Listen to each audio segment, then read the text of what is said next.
Di atap gedung tinggi, sekarang Andara berdiri. Matanya menatap kosong langit biru di sekitar. Membiarkan hijab panjangnya tertiup di hembusan angin sore itu, Andara menangis. Segala sesuatu telah aku lakukan. Beribadah kepadamu, mentaati semua perintahmu, dan aku juga menjauhi segala laranganmu. Tapi kenapa engkau memberikan aku cobaan seberat ini, ya Allah? Aku putus asa. Aku tidak sanggup lagi. Suara Andara bergetar, tak sanggup menerima kenyataannya lagi. Di mana? Di mana kasih sayangmu? Di mana pertolonganmu? Pertolongan yang kau janjikan kepada setiap makhluk yang beriman padamu. Andara terus menangis. Gadis itu putus asa, mendapati kenyataan bahwa kehidupan membuatnya semakin kacau. Permasalahan terus terjadi di hidupnya. Andara tetap sabar. Permasalahan datang kembali dan silih berganti. Andara masih tetap sabar, tetapi seketika kesabaran itu berganti menjadi keputusasaan saat mendapati ibunya terbaring kaku. Di depan matanya, Andara harus kehilangan sosok orang yang selalu menyemangati dalam hidupnya, yang membuatnya selalu sabar dan ikhlas dalam menjalani ujian dari Allah. Dan kini, sosok itu harus pergi meninggalkannya. Di mana pertolonganmu itu, ya Allah?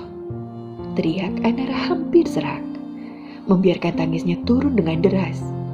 Bukankah Allah Maha Adil, Maha Penyayang, Maha Kuasa? Tapi, kenapa Allah beri gadis itu cobaan sampai akhirnya putus asa akan takdirnya dan menjadikan hidupnya tak lagi berarti? Sampai tak sadar seseorang sudah berdiri tak jauh dari samping Andara. Andara, ada apa? Tanya lembut Rania. Ia adalah salah satu teman di universitas ini. Andara menoleh. Beberapa detik kemudian matanya kembali menatap langit biru di depannya. Apa ada masalah, Andara? Tanya Rania lagi. Andara menghapus air matanya dengan kasar menatap Rania tajam. Allah tidak adil. Allah di mana? Di mana pertolongannya saat hambanya itu kesusahan? Ucap Andara penuh penekanan, kembali menangis. Rania menghela nafas menatap gadis di sampingnya dan tersenyum. Allah terus memberi ujian dalam hidupku. Permasalahan silih berganti membuatku hampir putus asa. Aku terus menunggu, bersabar jika suatu saat pertolongan itu akan datang meringankan permasalahanku. Tapi sekarang aku putus asa. Ibuku, penyemangat hidupku, satu-satunya harus ditinggalkan aku juga. Andara terseduh-seduh menceritakannya. Rania terdiam, mendengarkan dengan baik pernyataan hidup gadis itu. Hanya lengang, tak ada suara lain selain isak tangis Andara. Andara, kamu tahu, aku juga pernah mengalami semua ini, sama sepertimu juga. Aku putus asa, tapi tidak sampai di situ. Aku menguatkan hatiku karena aku tahu bahwa Allah tidak akan menguji seseorang melainkan di luar batas kemampuannya. Al-Baqarah ayat 287. Akan kuceritakan tentang salah satu nabi yang sangat tabah menerima ujian dari Allah. Ucap Rania lembut. Andara hanya menatapnya sekilas dan kembali menatap lurus ke depan. Nabi Ayub alaihissalam merupakan seorang hamba Allah yang taat beribadah dan bertakwa di Mesir. Ia mempunyai banyak harta kekayaan, binatang ternak dan lahan perkebunan. Iblis mengatakan kepada Allah, Ayub rajin beribadah karena dia hidup dalam kesenangan. Maka Allah pun memberikan ujian keimanan Nabi Ayub alaihissalam dengan menghilangkan harta yang dimilikinya. Wahai Ayub, lihatlah, Allah SWT sudah mengambil semua kekayaanmu. Buat apa kamu terus beribadah? Seharusnya kamu marah, kata iblis, menggoda Nabi Ayub.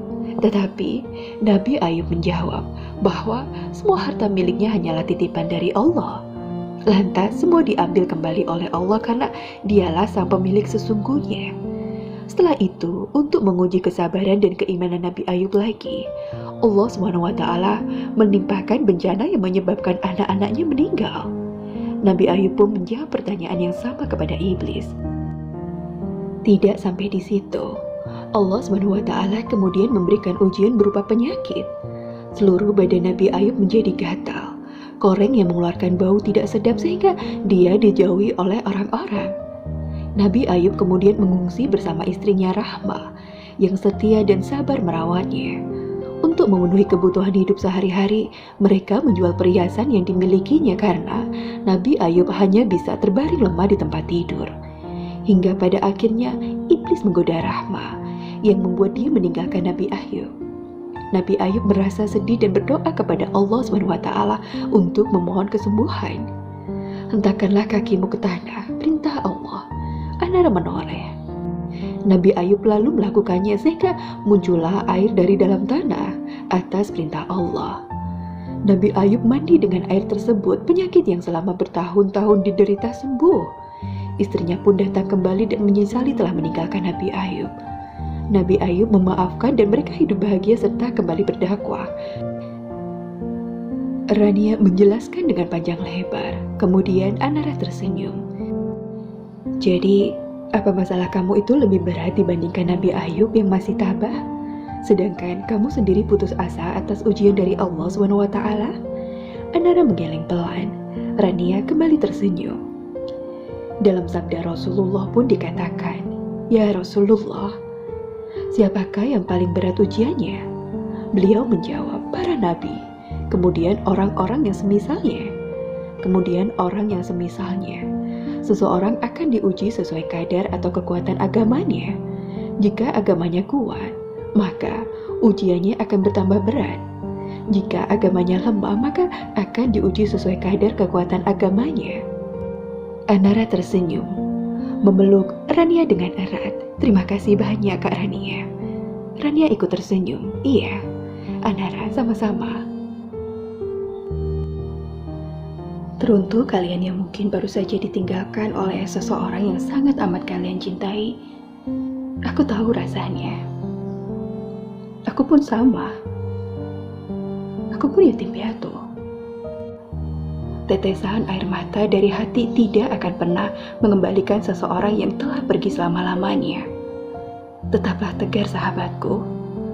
Anggaplah kepergian dia sebagai pengingat bahwa kita hanya manusia biasa yang juga akan menghadapi kematian. Jadi, jalani hidup dengan keberanian. Dan ingatlah bahwa kita pun akan mengalami kematian.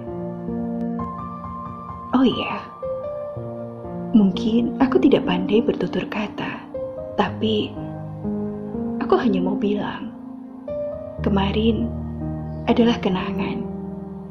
Hari ini adalah kenyataan. Dan besok adalah sebuah impian.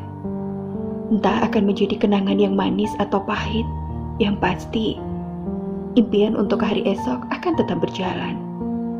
Selamat tidur kawan.